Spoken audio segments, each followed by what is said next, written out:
Il-kampanja Pink October Movember tas-sena li għaddiet waslet lill-Fondazzjoni Marigold biex ġabret fondi għal van speċjalizzat Mamma apposta biex pazjenti tal-kanċer jingħataw kura fid-djar. Bħalissa hemm 10 pazjenti li qed jirċievu s-servizz tal-kimoterapija fid-djar. Id-direttur tal-Cancer Care Pathways fl-Isptar tal-Onkoloġija Dr. Danika Marmara qalet li l-van speċjalizzat se jfisser aktar faċilità u kumdità kemm għall-pazjenti kif ukoll għall-istaff li jista' jsaħħaħ is-servizz tiegħu fid-djar.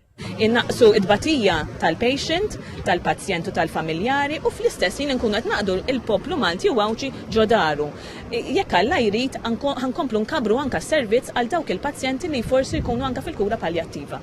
Il-Ministru għas-Saħħa Joe Etienne Bela qal l-inizjattiva tal-Fondazzjoni Marigold se tfisser li l-pazjent se jkompli jibbenefika mit-tisħiħ tas-servizz tal-kimoterapija fid-djar li issa ilu għaddej sena. Minn dan is-servizz sa issa benefikaw 22 pazjent. Il-Ministru qal li bil-ħidma sfiqa tal-istaff tal-Isptar tal-Onkoloġija bl-għajnuna tal-Fondazzjoni Marigold is-servizz se jkompli jissaħħaħ.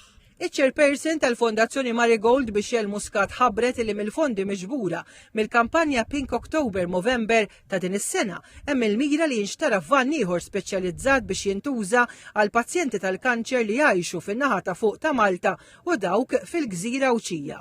Fil-unit hija attrezzata biex ċor magħha id-dmija li jkollhom bżonn, il-kimoterapija, l-apparat kollu li jkollhom bżonn biex imbagħad jgħinu lill-pazjent u jkunu jistgħu ituh dak is-servizz. Il-kampanja Pink October Movember tqajjem kuxjenza dwar 5 tipi ta' kanċer fosthom dak tas-sider, tal-prostata u l-kanċer fl-onq tal-utru.